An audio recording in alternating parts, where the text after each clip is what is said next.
Welcome to the Work Hard, Play Hard podcast. My name is Rob Murgatroyd, and I'm a former doctor turned lifestyle entrepreneur. Each week, I interview some of the best minds on the planet on the science of achievement and the art of fulfillment. Come take this journey with me. Excuses are over. It's time to live. So a false perception is if I'm thinking of a limiting belief about myself and I think that I am not good enough or I'm not smart enough, that becomes my truth. Even just doing this for 30 days, you'll look back and think, whoa, so far, these are the opportunities that have come in my life just because I've been focusing on the thoughts that empower me versus disempower me. It's incredible. This is for realsies. Like, it is 2019. We are in this. So it's one of those things, you either hop on the boat and you get with the manifestation train, or it's like you're missing out on very natural, pure energy that's here to bring us to what we desire. Okay, before we jump into this interview, I want to invite you to be considered for my 2019 traveling mastermind. So go to workhardplayhardmastermind.com and fill out the application, and we'll jump on a call to see if you're a great fit. This year, we'll be in Boston doing lots of cool things like training with Tom Brady's trainer, Alex Guerrero. In the middle of the year, we'll be heading to Monaco doing things like vintage car rides through the French Riviera. And then we're going to wrap the year in Florence, Italy, doing things like truffle hunting and hot air ballooning over Florence. Look, life is all about fulfillment, and I really try and walk the walk. So if you are looking to be part of our tribe of 28 high-achieving entrepreneurs that are in the 6- and 7-figure range, fill out your application at workhardplayhardmastermind.com to be considered. So think of the mastermind as having two parts. The first is the trip itself, and the second part is what goes on over the 4 days within the mastermind. Our group of 28 entrepreneurs will help you brainstorm and accelerate what you want to achieve in 2019. And we'll do that through a variety of different exercises, brainstorming activities, breakout sessions, goal-setting sessions. You know the drill. So go to workhardplayhardmastermind.com, fill out an application, and we'll jump on a call to see if you're a fit. All right, let's jump into today's episode. What's up, everybody? This is Rob Murgatroyd, and welcome to another episode of the Work Hard, Play Hard show. This episode features Taylor Simpson. You can find her on Instagram and elsewhere at I Am Taylor Simpson. That's a great Instagram handle. I want to have Taylor on the show because she is like, for me, she's like a young Joe Dispenza, She has the ability to take the woo-woo and make it scientific, which I like. I like woo-woo, and I like science, and I like somebody who can put them together. And she can do it. I love how she does it. So who is Taylor Simpson? She is a leading expert in the field of confidence building, self-love, transformational work, and an online business building strategist. She's the founder of the Confidence Academy and the Online Business Building Tribe. So be sure to take a screenshot of this episode, share it on the socials, and remember to tag me and I Am Taylor Simpson. Let us know what you thought of the show. Without further ado, please enjoy this conversation I had with Taylor.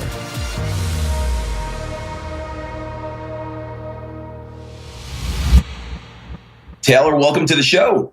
Thank you so much for having me, Rob. I'm really excited for this.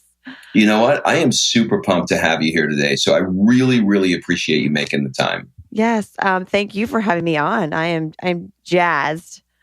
Well, I think what we'll do is we'll break it up into three parts. We'll first talk about the science of achievement and how you are helping people manifest what they want in their lives. And then we'll talk a little bit about the art of fulfillment and maybe some things that you do to help you feel more fulfilled. And then we'll wrap with some rapid fire questions. Cool? Love it. Bring it. All right. So let's start at the beginning. Can you tell me where you grew up and how you would describe your childhood?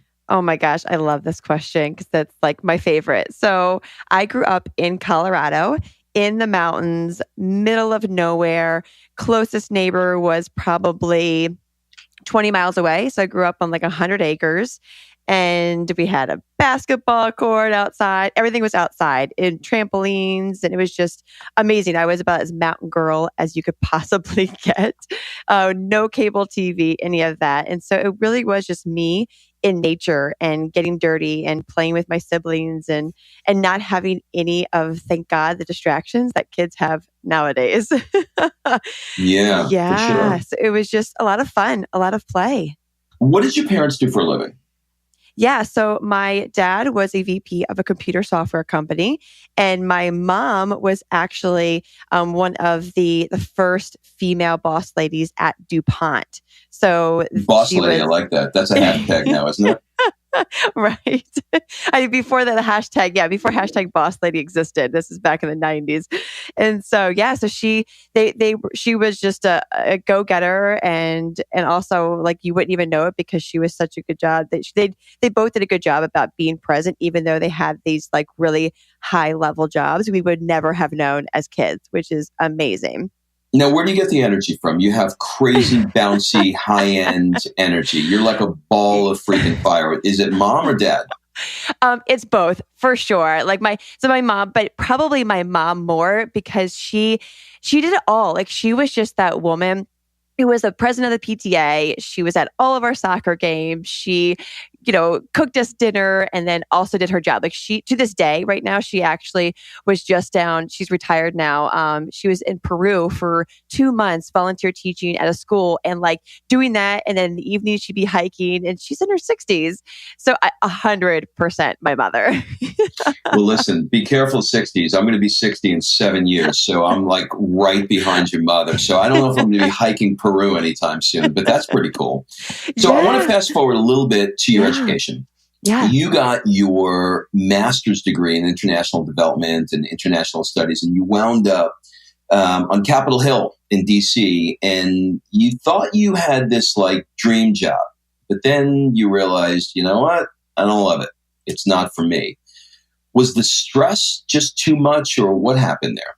Yeah. So Capitol Hill. So actually, the reason I even got those degrees and worked on Capitol Hill was not really for me. It was one of those stories where I did all the things in order to make it look good on the outside because at that time I was dealing with severe social anxiety, people pleasing to the wazoo, and it was all stemmed from being bullied as a child for my too much personality and my too much energy. So it's funny you say that, and it really just too much of being me. So I chose that career because on the East Coast here in Washington D.C. where I went to college in this area, it was like the job to get. Like if you worked on Capitol Hill, you were amazing. You were the shit. Like it was awesome. And so that's why I chose it. And I kind of did the steps, got the job. And yeah, just immediately once reality hit of, oh crap, this is the life that I have spent years educating myself to be in. And I was miserable because it was not a fit for my personality. Once I was starting to learn who I was, doing a lot of self-work and self-development, I realized I am not someone who wants to work from 8 a.m. until midnight some nights. I am not someone who has to be, I don't know if you can curse on, can I curse in here? You okay, can okay. I should have asked that the first time. I already have the explicit rating, so fuck away. Okay, thank God. So yeah, a lot of ass kissing on Capitol Hill. Like it is all about ass kissing and who you know, who you can please the most. And it was just not fun. Like that it's cut out for a certain type of breed. And I was not that breed. I was finding myself coming home from work, like just drinking a bottle of wine, eating all the ice cream and just not feeling fulfilled or being seen for my skills and my uniqueness. So it was like a very short term. It was about a year on Capitol Hill. And then I decided to go into my next sector was for the United Nations. And yeah, it was just 100%. I am not an ass kisser and I was a bit of a smart ass and I'm a little curt sometimes just because I'm honest. And so you don't do that to senators and delegators. No. I bet. So I wouldn't have gotten very far in that life. But you're still there, right? You're still in DC? Yep, I still live in DC because my husband works for the State Department. So we're here for his job, but he'll be segueing out of that soon and back to Colorado. By the way, I feel like that's a CIA agent when he worked for the State Department. Does he do anything cool? Well, he was spec ops in the Ranger. So he served overseas for about 8 years as a spec ops. So he now is like obviously retired from that. So he doesn't really do any of the cool stuff he used to do. It's more just contract work and desk work. Interesting. I have zero connection to the military, and today I'm interviewing a Green Beret after we do our call. Somebody that was at our mastermind. Love it. Yeah. Yeah. So that's so crazy. Okay. So you talk a lot about discovering false perceptions of ourselves. Can you sort of just walk through? Assume that the listener has no idea what any of these terms are. So like when we talk about a false perception, what do you mean by that? So a false perception to me is if I'm thinking of a limiting belief about myself and I think that I am not good enough or I'm not smart enough, that becomes my truth. That becomes who I am. Like if someone tells me, hey, you're not smart enough to work on Capitol Hill, or you're not smart enough to own your own business. And if I believe it, that becomes my truth. Interesting. At what time in your life did you have that issue? Yes. Oh my, forever. So forever until like 5 years ago, no joke. And I'm in my 30s now. So when I moved from Colorado to the East Coast here, and I was really into fashion and having a statement pant on or statement shoes and really into just sharing my personality through clothes. And I went to the first day of school in 7th grade. Everyone loves middle school, right? So I roll in there with my neon pink pants, my polka dot shirt, glitter all over my face, and just excited to be that new girl who everyone's going to be like, who is she? I want to be her friend. And come to find out, I am met with not very welcoming eyes. And that quickly turned into being made fun of for my outfits, which I kind of alluded to earlier. Mm-hmm. Being made fun of for that, which I then morphed my outfits to fit in with them. So my new false perception is, okay, this is not how you're supposed to dress. You have to dress like this. And I did that. And then my personality was too much. I talk too much. I talk too fast. You're just too much. So I eventually then morphed my personality to fit in with them. So from 7th grade until the age of 25, my false perception of myself is you are too much. Your light is too bright. You annoy people with your too muchness, and which led to those insecurities, those I am not enough. And that led me to not speaking up. That led me to having severe panic attacks. The idea of being called on and speaking in front of a group, like even in my classroom in high school or college, I would avoid it at all costs. Like I would barter with professors to not have to give presentations. It was that bad. So my false perception of you are not enough was so ingrained that it kept me playing small until 5-6 years ago. It's really, really interesting. You're making me think about something. Have you ever done any Tony Robbins work? Yes, we're going to UPW this year, and I went to a couple of his events here in DC this past year. Have you done UPW before? Nope, no. We got tickets, so we have to decide which one we're going to go to. Well, UPW is going to be great, but you just said something that triggered what I learned there, and it was he asked a question. You'll go through this when you go through UPW. He asked a question: which parents' love did you crave the most? Which parents' love did you crave? Not want, but crave. And then the second part of the question is, once you identify that, the second part is, who did you have to be for them to get their love? Yes. Oh my God. It's a beautiful question. And I'll tell you, what's really interesting about this is what you just said, playing small. You triggered something for me at a time in my life where I played small. And my dad, when I went through this process, I craved my dad's love more than I craved my mom's. And I was like, well, who did I have to be? My dad was a blue collar worker. So anybody that made, let's call it $100,000 a year or more was those people. They were the suits. They were conceited. They had their nose in the air. So I forced myself to play small because I wanted his love. And so those two questions are really, really interesting around this subject. So I think you're really going to enjoy UPW. Interesting stuff, right? Yeah, I did a weekend kind of deep dive seminar, and we did those questions, and I know exactly which one. Oh, so you know what I'm talking about. So tell me about for you. Yeah. Which was it for you? It's really funny that you actually bring this up, and it's like, of course, universal. So I went to the weekend thinking, I'm like, okay, what is my block? Why am I playing small? Why? For that exact reason. And so I thought I had maybe like daddy issues because that's a whole other story. My dad he then retired from the VP and became a pastor. And then, super long story short, ends up being a full-blown narcissist, living multiple lives behind our backs and sleeping Your dad was. Oh yeah, sleeping with parishioners at the church during marriage counseling. So so I was like, oh, I must have daddy problems. Like I must but even though I did all the healing and all that yucky work when you kind of go through that as a teenager.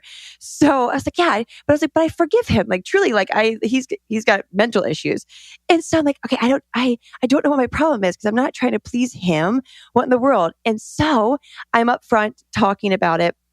And the leader was like, you've got mom problems. I was like, no way. My mom's my best friend. What are you talking about? And he's like, no, he's like, he came up and on this whiteboard, he goes, you have held your mom on this high pedestal and you have tried to mirror her, even though you love her.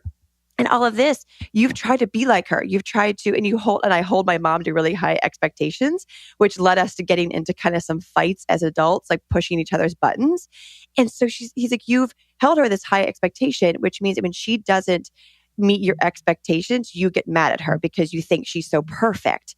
It's like, oh my God. And then it led to, she's never once said that she's proud of me, not one time. And so I was doing all of these things, building, when I quit my working for the UN, I built my first online business, hit 6 figures, super successful, still nothing. No, I'm proud of you. Nothing. And so it's like, oh my God, I've got mommy problems. She's the one I've been Who do I have to be? Do I have to be the president? Like what do you want? Yes. And so I'm like crying in front of everyone. I like mind blown. Those are those moments where you're just like breakthrough. So I end up, she knows this story. So I end up telling, like after the event, he's like, you have to tell her like that you've got mommy problems. I was like, oh great, this is fun. And so I tell her and I was like, this is just hysterical. It's like, Mom, you've never said I'm proud of you. Yeah, I have. No, not once. Still to this day, I've never gotten I'm proud of you. And even during that conversation, she couldn't muster up to say it. So she was raised by, my grandparents are German. My granddad was in World War II. They grew up in the Great Depression. I'm very close with my grandparents, like obsessed. They never told her, I'm proud of you. So she just doesn't have that capability in her. She goes above and beyond to take care of me, would do anything for me, is at all my events, all of that. So isn't that funny? So I've had to come to terms with, it's okay. Like she just doesn't have it in her because she just doesn't know any better. Yeah, I mean this shit is weird because it's obvious that we can make it, about us because how could you not? Because it seems like, what the fuck? Like how much more do you want me to do? I know. But at the same time, we're a product of how we were raised by our parents, right? So like, I travel around the world a lot and there's quite a difference. My mother's family's from Italy, Naples, Italy. So like you wake up and somebody's tongue kissing you in the house. You know what I mean? Like it's like everybody, they just like, it's crazy. They're so tactile and kissy and huggy that, but when I travel and I go to places like Germany, there's a whole different vibe there, and Russia, et cetera. There's a standoffishness and, that manifests through generations. And it's really, obviously has nothing to do with you. It's just sort of culturally how she was born. But you're right. So circling back, we make these false perceptions of ourselves through a whole multitude of things. Mm-hmm. So I want to move on to your marriage. I'm going to talk about your first marriage. Yes. Can we go Oh, there? please. I'm All an right. open book. All right. So you got married. You were young, really. Like you're young. You're young now, and you're on your second marriage. So you got married pretty Yep. young, and you realized that that was the wrong situation for you. And looking back on it, what lessons did you learn that you were, let's say, not bringing into your current marriage? Oh my God. So that is a Pandora's box. So many. So number one comes to mind, just kind of what pops out first is communication and being true to my voice and how I feel. So in that marriage, I got into it because I was at such that was at my lowest point of insecurities. And I was like, oh, he'll take care of me. This is someone that'll take care of me, the white picket fence syndrome, all of that. And I wasn't listening to my inner guide, to my higher being, whatever you want to call it. I was ignoring it because, I'm not good enough. I am not smart enough to get anyone different. So I'll just, this is good enough right now. And then which led to lack of communication. So we did not communicate any of our feelings, good or bad. For the very start, we were like teenagers pretty much, but we weren't even teenagers. We were acting like it. So that was a huge lesson for me, is to feel safe sharing my voice, and if I'm not feeling safe to share my voice, to say I'm not feeling safe. And so my current husband is Mr. Expert communicator, to the T. If there's something wrong, he'll say it immediately, no matter what. If I hurt his feelings, he'll tell me. So that was just, a huge lesson, was I needed to work on voicing my thoughts. And it stems from just childhood and all of the bullying. I never stood up for myself, and I never shared how I felt. And that really that was the biggest piece of we didn't know each other. We never gave each other the chance to talk about what our needs were or any of that. Yeah, it's interesting. I mean, relationships can be really, really tricky that way. Communication is such a big deal. Sometimes, I have friends who go on for years, and you ever go out to dinner with these people, and they just start, all of a sudden they're you can sense the vibe that their relationship isn't good, and they're taking digs at each other, through dinner, and you're like, fuck, would you guys just talk to each other, please? You're killing me. It's usually when I order my third glass of wine because I'm trying to numb out. So passive aggressive. That was us. We would dig at each other. We were literally, Rob, that couple. He'd make fun of me, backhanded comments. I'd make fun of him. I mean, it was so disgustingly ugly. I look back, I'm I look back and I don't even recognize the person I was or who he was. Do you think that somewhere along the line, even, I had some shitty daddy issues as well, and I had a really shitty first marriage. So, but at the same time, hindsight's 20/20, right? At the same time, I look back and I'm like, if that shit didn't happen to me, then I could never be able to work out where I am today. So do you kind of feel like some of that shit was just your path and you just needed lessons? Oh my gosh, yes. I do not regret that whatsoever. It let me learn so much about myself. It's incredible. I didn't know what my love language was, and now I know, and it's affirmations. And he never gave me any affirmation. So for him to trigger me like that and be that mirror for something that I really needed to survive, to breathe, was huge. So I learned what I needed, and what I needed to hear in order to just feel good about myself.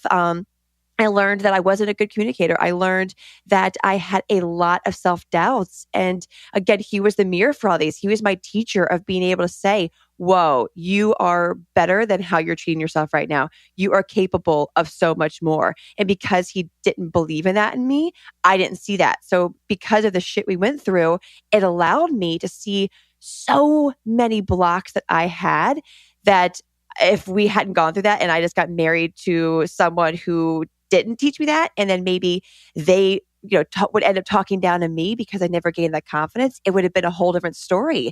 So I've the lessons I've learned about the capabilities I am of being the amazing person that I am are all due to going through that. Can you explain for people that don't know what love languages are, and when you say affirmations, what that means? Yeah. So I need someone to tell me I am pretty. I need them to say you are amazing. You are capable of doing all the things you could possibly dream of. Like my now husband is very, very, very, very good at filling that love language. And so yeah, it's just like you are this, you are that. Even though it's some people can think, oh, affirmations, ugh, that's like super narcissistic. And no, it's just everyone has their. It's either touch, they need to be touched, they need to have quality time. It's just the way we're wired to be able to feel connected. Like I don't need to hear it from other people. I just needed to hear it from my partner. So affirmations, your love language is for your partner mainly. Obviously, it's nice to hear from other people, but it's your way of feeling like they are paying attention to you and that they love you. I must have been living under a rock because I never knew about the love languages stuff. And I was with our mutual friend Lori Harder in Greece, and for me, I love doing things for people. I love like going to the restaurant, and making sure we got the exact right table at the exact right sunset spot with the exact right champagne glass. Like I'm just obsessed about that, and so I'd been doing that, which is ultimately how they convinced me that doing a mastermind would be a good idea. And she said, your love language, Rob, is acts of service. And I was like, what is that? And she explained it to me, and I was like, oh, that really is important to me. Like that's really important. I need to do things for people. So for you, it's words of affirmation. So if we were married, I need to come home at the end of the night and say, man, you look beautiful today. Mm-hmm. Yeah. Okay. All right. Yep. Well, perfect. So let's move on. I want to talk a little bit about the magic of manifesting. You explained to me when we first met that you're a little bit more on the science side when it comes to this stuff. So maybe let's use a general example. Somebody says, I want to make $1 million. Can you walk me through how you teach them to manifest what it is in their life? Yes. Manifestation is, and I always like to lead with this. When people hear manifestation, and you're like, oh God, this is not about to be a conversation about manifestation. Just know that we are coming to a place it's just in science and in what we're learning about the vortex and the energy field that's around us. This is for realsies. Like it is 2019, we are in this. So it's one of those things you either hop on the boat and you get with the manifestation train, or it's like you're missing out on very natural, pure energy that's here to bring us to what we desire. So I like to preface that because some people are put off by manifestation and the law of attraction because they think of the movie The Secret. And The Secret was a great way to open up people's eyes, but it really missed a lot of the key points on what you really need to do versus just think and make it happen, which is not the case.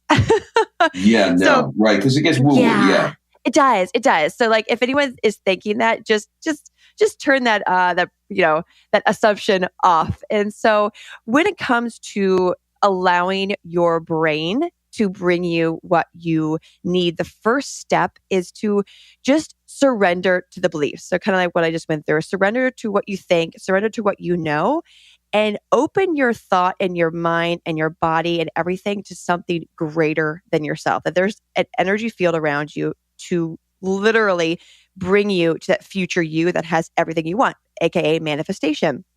How stories in our mind works and how it works with the neurons in our brain. So let's talk about money. Let's kind of start like foundational money. So when we have a negative thought around money, such as when you pay your rent or your mortgage and you're like, oh my God, I pay what? This is so stupid. And you do that every single time you pay your mortgage. Guess what? It's the same price, the same cost, but we automatically, habitually have the same reaction. And it's because our subconscious mind is it's a computer hard drive. So it holds on to every single thought, word, scenario that you said that happened, that your parents said, did when you were, born until now. So here's a little task that you can do just to start. And this will tap into how to truly manifest, but this is like the foundational piece. So get an understanding what your money stories are and what neurons you need to work on unwiring, because you can unwire those negative neurons and fire them to new, more empowering thoughts. Just rewriting your mind is what that is. So on a piece of paper, this is a really easy task to do. On a piece of paper, you're going to put a line down the center. And on the left side, you're going to put unserving money thoughts, because we're talking about money here, to get to what you want to manifest. So you're going to write down every thought or word or sentence your parents, society ever told you about money. If it was, you have to save, save, save. You have to work 40 hours a week in order to make a lot of money. And then on the right side, you're going to write my new serving money thoughts.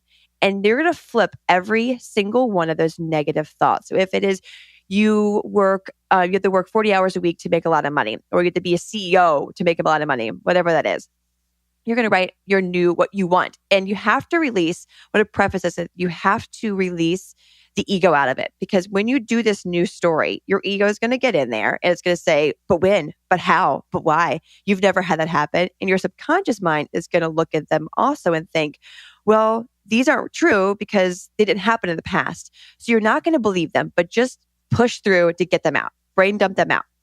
So you're going to flip them with, I work 3 hours a week and make $5 million every single week.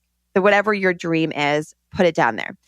And then in front of those sentences, you're going to write, because the affirmations you see on Pinterest, on Instagram, just the I am a millionaire, like that's not like, those are shit. Like those don't do anything. Those just like, you're just word vomiting everywhere. So you want, which I can't stand. So you want to write, I am in the process of working 3 hours a week and making $1 million doing so. Because when you say, I am in the process of, your body, so your subconscious mind it gives attention to what you're feeling. So as you say, I am in the process of doing this, you're actually starting to rewire new positive neurons, because it's going to believe that, because you're actually embodying that. So you have to be obsessed with this thought flipping and obsessed with visualizing what you're doing when you are making those thought flips. So as you do this, your subconscious mind is going to work. Now it's looking for, now that you've got this foundation of thought flipping, it is now, it's also like a puppy dog. It wants to please you. It wants to bring things into your life that you are desiring, that you're thinking of, like, I make millions of dollars working 3 hours a week. So it goes searching for situations and scenarios that match that feeling, all those new stories that you keep telling yourself over and over and over again. And before you know it, that's when you're at the coffee shop and you overhear someone talking about, oh, I need help with this, the other. And you're like, oh my God, that's telling my expertise. Even just doing this for 30 days, you'll look back and think, whoa, so far, these are the opportunities that have come in my life just because I've been focusing on the thoughts that empower me versus disempower me. It's incredible. I love that. What you're basically doing is you're activating I think the area of the brain is called the reticular activating system, and which is what allows you to, see what you're implanting in the head. I love that. So how do you think that people accidentally or unconsciously block it from flowing in? How are they unconsciously blocked? Yeah, no. So in other words, they have this, they're working on manifesting something. They're activating their reticular activating system. They're seeing it everywhere. But sometimes they still block this flow from coming in, whether it's consciously or unconsciously. And how can people avoid that? Yes. And a simple answer is they don't truly believe they're capable of doing it. So even if there's 1% in your body that's like, maybe your ego is down there like screaming, no, no, no, no, no. If you've got 1% in you that does not believe that you are capable of working 3 hours a week and making $1 million, you will not manifest it. Period. Because your brain says bullshit. Yes. Yeah. Yes. Like it really is that simple. And so people listening now, if you are working on something, do you believe it with all of your soul? Like, does every cell in your body think, oh yeah, that's totally me? Or is that 1% of you thinking, you're funny, that's not possible? And if that is, you've got to really work on, you've got to dive deeper into, okay, what story was I told when I was 5 years old that I'm not good enough, blah, blah, blah, blah, blah. It's really then peeling back the onion layers of what that 1% is that's not believing.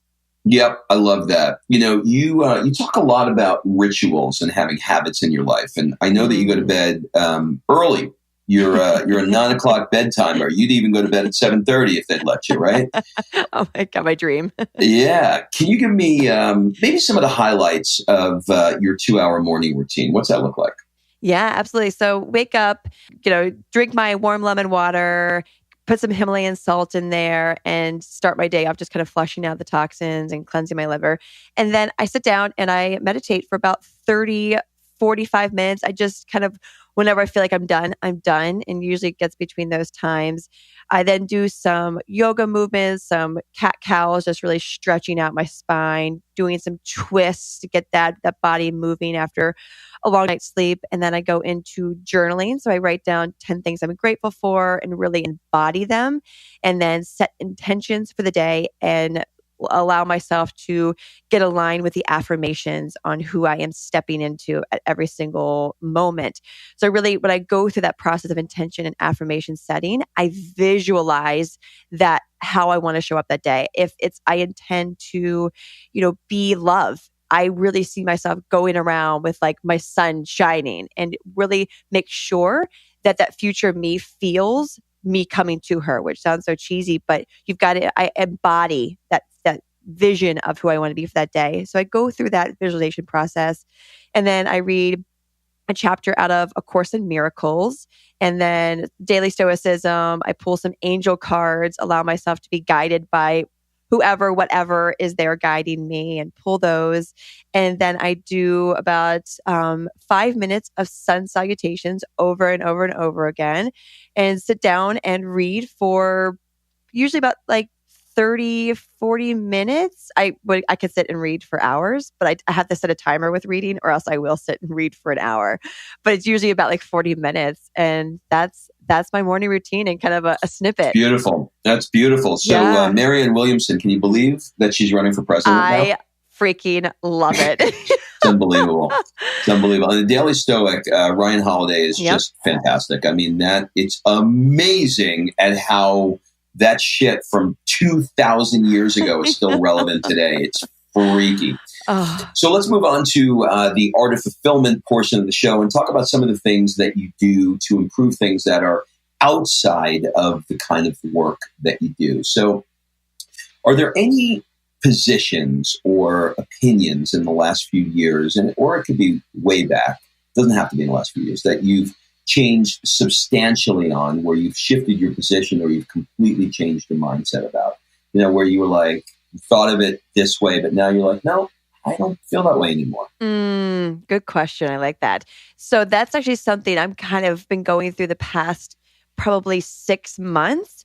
And that is, you have to be doing something at all times to move forward in your business. And if you are just sitting there doing nothing, you are behind. You are making less money. And so my new realization, my new story, my new way of living is adding more play in, adding literal on my calendar. I have like an hour blocked off 2 times a day of just doing what I want, of sitting in silence if I need to, of coloring in a mandala coloring book, or going outside and playing with my dogs. So that is definitely something that I'm fully embracing, and it's actually brought me more success. It's funny when we think one thing and then tap into. Yeah, it's interesting. I interviewed Preston Smiles, one of the speakers at our last mastermind, the one that I'm in with you.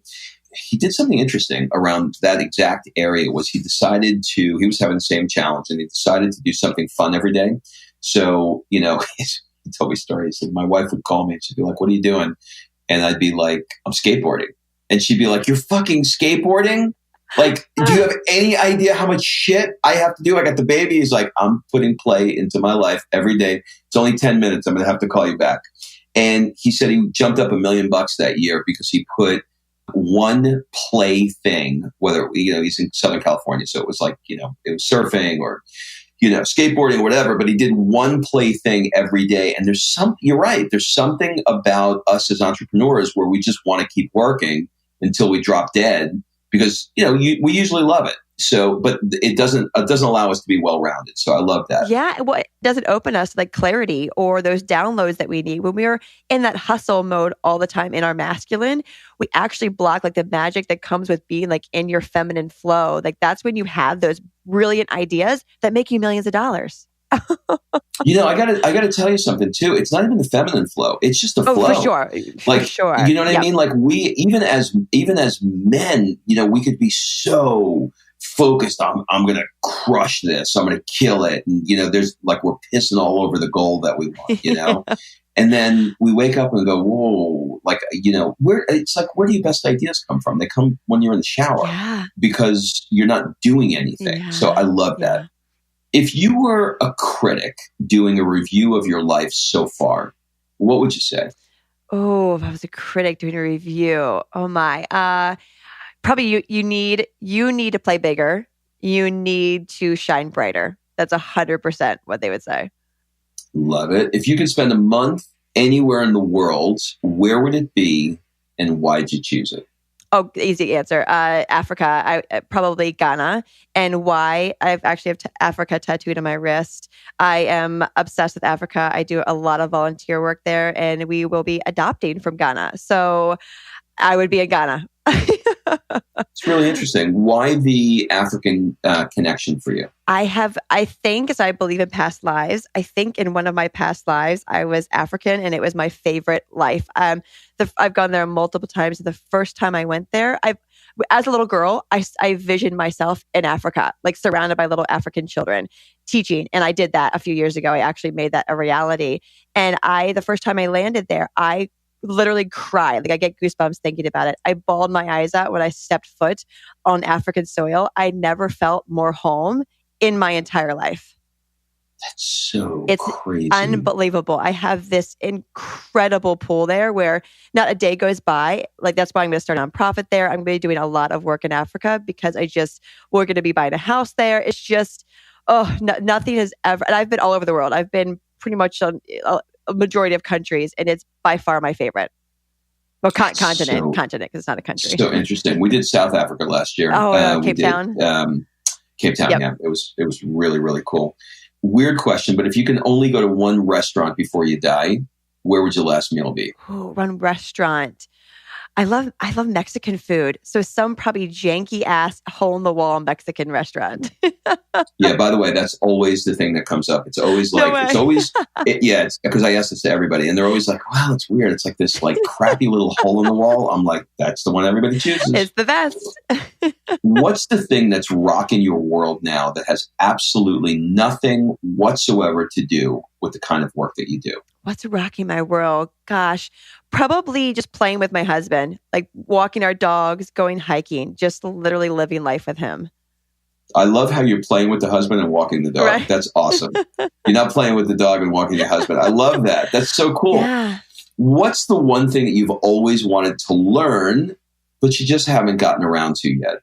I've always wanted to learn probably how to play the harp. So that's something I've played a lot of instruments. Wow, you're like an angel. Right? Yeah, I've played violin, flute, guitar, piano, and I've always loved the harp. So I was. But where are you going to put this thing? I know you can't take it on the plane. It's so fucking big. I know. I am so screwed.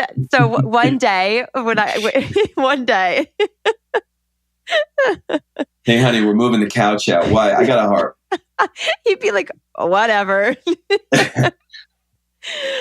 That's so crazy. When you find yourself uninspired, what sorts of things do you do to find your way back? Beautiful question. Dancing. I love to just put on, whether it be like raunchy ass hip hop or classical music, it's just dancing and moving my body and allowing myself like to get out of, make it not about me. Because usually when I'm not feeling inspired, I'm making it about me. And when I dance and move my body, I allow that energy to shift and to move. And all of a sudden I feel 10 times better. I love that. Did you say opera a second ago? Or like classical? You say opera or classical? All of the above. You know what's really funny? You know what I just got into? I just got into listening to Pavarotti. And if you want to have like a religious experience, go on Spotify, put your headphones in, and listen to Pavarotti sing Nessun Dorma.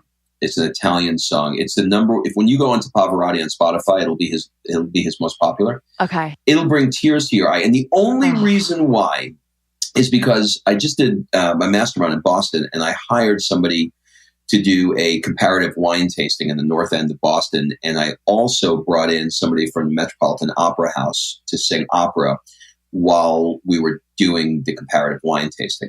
And she started singing, and it's this like 90-pound woman. And there was probably 20 of us there. And it didn't even feel like the music was coming out of her mouth. She filled the room. It was like coming from somewhere else. But what struck me was within 30 seconds, 70% of the room was just uncontrollably crying. And I talked to her after it, and she said it happens a lot. There's something where we tap into with classical music and opera music. If you're willing to give it a shot, you tap into a place that you just don't tap into regularly. And so I was like, okay, well, I'll try. And it worked. I went right to Pavarotti, and it was freaking amazing. So I just wanted to pass that on to you. I think oh my gosh. Thank you. I've got goosebumps just listening to that because it's so real. It's so real. I'll text you the one. It's amazing. You know, we all spend way too much time in front of our computers. What strategies do you have in place to get more human connection? Yes. So for me, it's one, scheduling in either that playtime, that white space, or I'll just also just to get around other humans because when we work at home, it's us at our office. I'll go to a coffee shop and I won't take my computer. I'll take just like a book and I'll go and read and maybe strike up a conversation there or go to the gym or go to a yoga class. But it's intentionally putting that time in my calendar to do something with strangers usually because I love striking up conversations with strangers throughout the week for sure. I love that. Most people are afraid of doing that. What advice would you give the introvert? Do you consider yourself an introvert or an extrovert? God, I am a major... Wait, what do you think? What do you think I am? I almost gave it away. Well, okay, so I'm going to give you the definition because I've interviewed somebody who wrote the book on this shit, and I'll tell you what the definition is. Okay, so you tell me, just to make sure you get it, just make sure that we define what it is. She said to me, people often confuse this, and I said, okay, well, how do you know if you're an introvert or an extrovert? She said, okay, it's simple. I'll give you an example. If you had a long day and you were stressed out and you went into, let's say, a bar, would you want to have a conversation with the person next to you, or would you prefer to put headphones in and go more into your own head? So in other words, which one gives you energy? How would you answer that? Headphones, do not talk to me. And that's more introverted. Oh yeah, I am. People think I'm an extrovert because I'm super outgoing. Major. You see, introvert. when you said, "What do you think I am?" I would have thought that you would have thought that I would have said that you're an extrovert.